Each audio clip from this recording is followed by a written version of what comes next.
parler ici. On peut pas parler.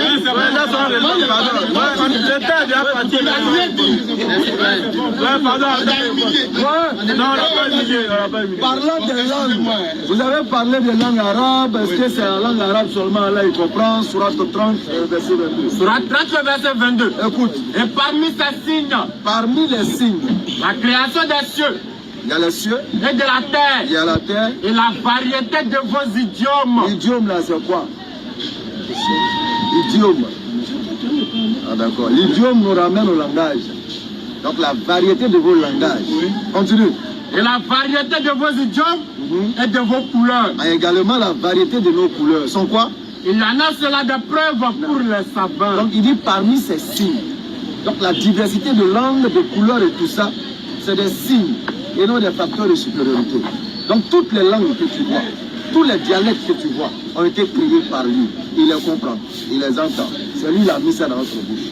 Mais il donne la révélation à un peuple qui parle une langue aussi, parmi ces dialectes et ces idiomes, la langue arabe. Donc il se révèle à eux dans la langue arabe. Et le prophète vient avec la langue arabe.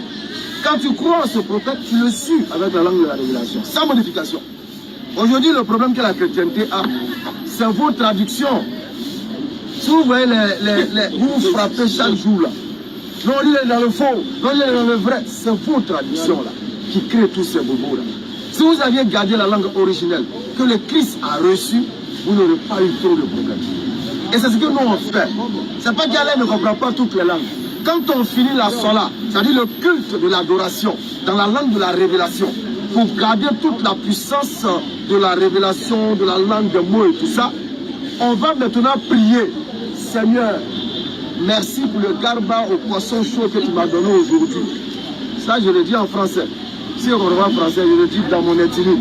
Si on ne comprend pas mon ethnie, que je comprends l'arabe, je le dis dans l'arabe, anglais, wabé, gourou. La langue qui me sied.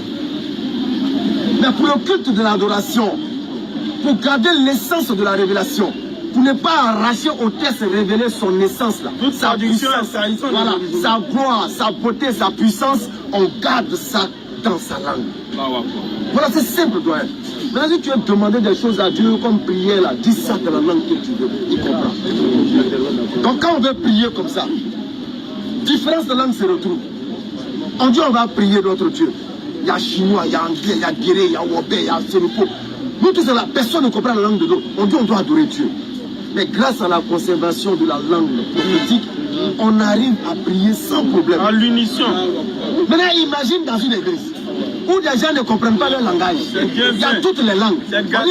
On va faire la louange au Seigneur. C'est-à-dire, il y a anglais, il y a bourreau, il y a sénéfo, il y a wobé, il y a tout. Ils vont prier tout à l'heure dans la langue de chacun à l'église. Et puis, regarde ce que ça donne.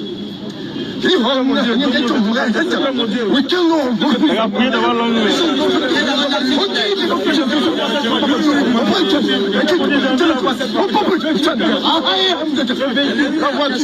Qui a compris qui a compris total?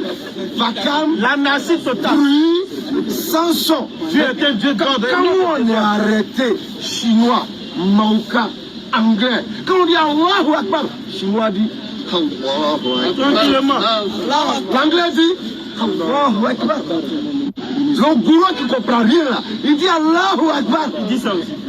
Maintenant, quand moi je suis devant Maouka et puis on me trompe dans ce que je récite là, chinois qui ne comprend pas mon ethnie là, il me corrige. Alors que vous ne parlez pas la même langue. Voilà la beauté de la conservation. C'est ça qui fait la différence de ce que vous ne comprenez pas. Maintenant, on revient à ton serpent. Genèse chapitre 3, verset 1er.